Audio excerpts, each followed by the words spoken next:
E aí, pessoal, meu nome é Luciana, sou professora de atualidades aqui de Campo Grande, Mato Grosso do Sul, e a gente vai dar continuidade ao tema da atualidades hoje, que é coronavírus e sua relação com a economia mundial.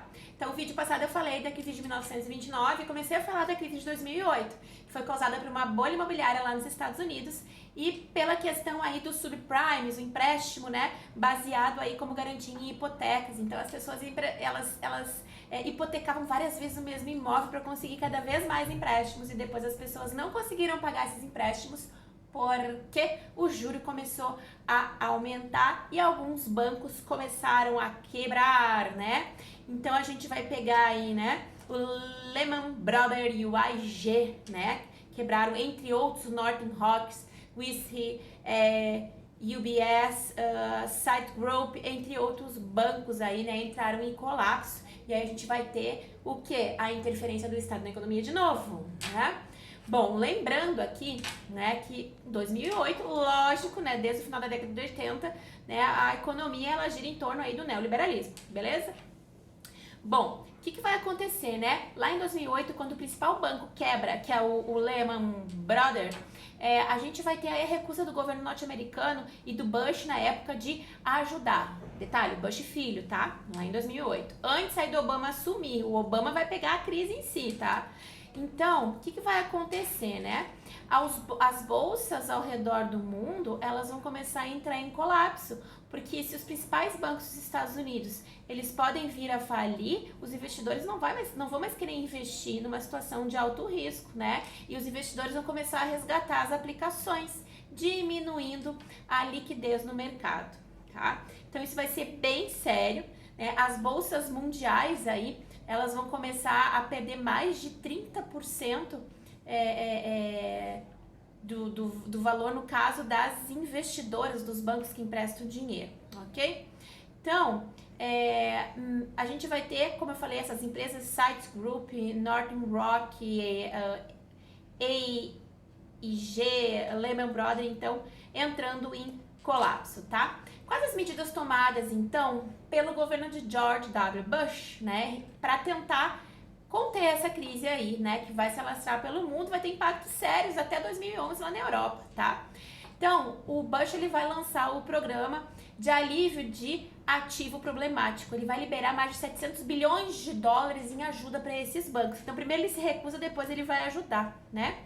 Então, os grandes bancos ao redor do mundo, eles também vão lançar programas de incentivo, ok? Gente, até a China vai emprestar dinheiro para o governo norte-americano para tentar salvar a situação do país lá em 2008, tá? Ó, vamos lá, se ligar nisso, tá?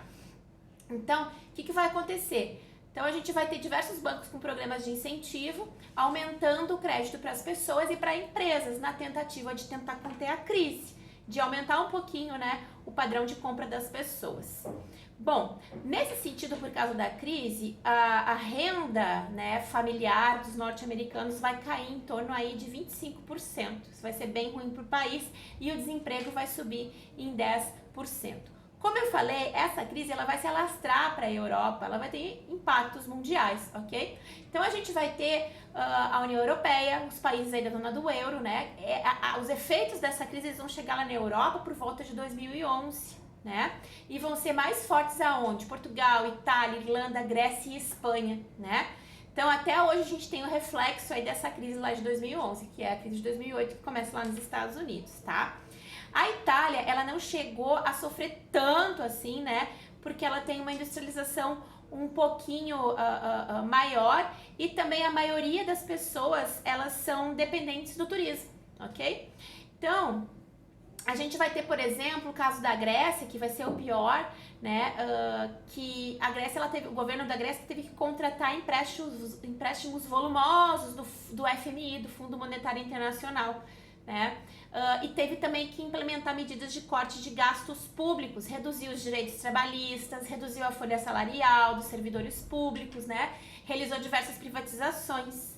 Então, a gente vê aí num contexto, a gente for analisar uma série de protestos de pessoas na Grécia devido a essas medidas tomadas, né, pelo governo, ok? Isso trouxe impactos negativos para a população do país, então, ok? Então, a gente vai ter muito impacto por causa dessa crise de 2008, que chega em 2011 na Europa, né? E esse impacto vai ser sentido principalmente pela população mais idosa. Você sabe que a maior parte dos países europeus, eles já passaram por esse período aí de transição demográfica, né? Então a população ela é mais idosa, tá? Bom, e quais as consequências da crise de 2008 para o Brasil? Então a gente vai ter uma forte queda no índice Bovespa, tá? E um aumento forte no preço do dólar. Então, a gente teve nesse ano, em 2008 até 2011, as previsões do PIB, ó, em baixa, em queda, ok? Quais as medidas do governo para tentar diminuir os impactos da crise de 2008 no Brasil? Então, a gente vai ter uma redução da taxa Selic de juros, né? Ela vai de 13% para 8%, né? Ao ano. Isso acontece a partir de 2009. Os juros de empréstimos, quando as pessoas contraíam empréstimos para depois pagar esses empréstimos, elas poderem pagar, foram diminuídos esses juros, tá? O governo incentivou empréstimos para aumentar aí a circulação monetária entre as pessoas. Enfim, foram medidas importantes, né, que vão fazer a economia girar para não ser sentida, para essa crise de 2008 não ser tão sentida assim no Brasil, ok? Bom, então, vamos dar continuidade falando então dos impactos do coronavírus na economia, né? Então, a gente tem aqui uma reportagem de 17 de fevereiro de 2020 da revista Exame. China acelera medidas econômicas contra o impacto do coronavírus. Efeitos sobre países como os Estados Unidos, Japão e Singapura começam a ficar mais claros enquanto o número de infectados chega a 70 mil. Então, aqui que a gente tem, assim, com a China, né, aqui ainda nesse período de fevereiro como epicentro da epidemia, gente, cidades em quarentena, as pessoas não saem para rua para trabalhar, as pessoas não estão consumindo, então a indústria está parada para tentar conter o avanço da epidemia. Então, a gente tem uma estagnação da economia chinesa. Então, diversos países dependem desse circuito, dessas trocas econômicas de importações e exportações diretamente da China, como é o caso do Brasil, né? Nós exportamos commodities para a China, dentre eles o minério de ferro, petróleo, soja, carne de frango, entre outros. Nós dependemos muito da China. A China é parceiro comercial do Brasil e também parceiro comercial aí de outros lugares do mundo, tá? Então, a gente tem essa realidade aí, tá? Um forte impacto, então, na economia. A gente tem até uma reportagem aí que eu vi na Folha de São Paulo, né? Em outros jornais também, né? Enfim, teve reportagem no The Guardian também, no Washington Post, no Le Figaro, Le Monde, entre diversos outros jornais, né? Que a China e Estados Unidos, eles tentam se culpar simultaneamente pelo surgimento do coronavírus. O governo chinês acha que foi o exército americano que introduziu o vírus na China e, enfim, né, e os Estados Unidos culpa a China de ter disseminado esse vírus pelo mundo, né? Então, aquele lance aí da teoria da conspiração que o povo adora comentar, né? Enfim, né? Por que isso vai acontecer? Porque Trump vai chamar a doença de vírus chinês. Bom, você sabe como é que o Trump é, né? Enfim, né? E vai afetar, logicamente, a economia mundial. Por que, então, que a China afeta a economia, né, mundial? Gente, a China é a segunda maior potência econômica mundial, né? Então, ela domina o cenário econômico aí nos últimos anos, ok? Principalmente aí, né, a partir aí da crise de 2008. Então, a gente tem uma situação no mundo de globalização, né? A gente tem diversos blocos econômicos, né? São blocos que se interligam, que trocam, né? Importações e exportações. A gente tem um cenário neoliberal e a China, com o seu capitalismo de mercado, ela foi introduzida nesse mercado global, né? E tem aí o seu papel importantíssimo na economia de países como o do Sudeste Asiático, Brasil, países africanos, até na economia dos Estados Unidos. Lembrando que eles estão em guerra econômica, né? China e Estados Unidos aí desde o ano passado, tá? O século XXI foi considerado o século chinês, né? Por diversos economistas aí e diversos, né? Historiadores, geógrafos, enfim, né?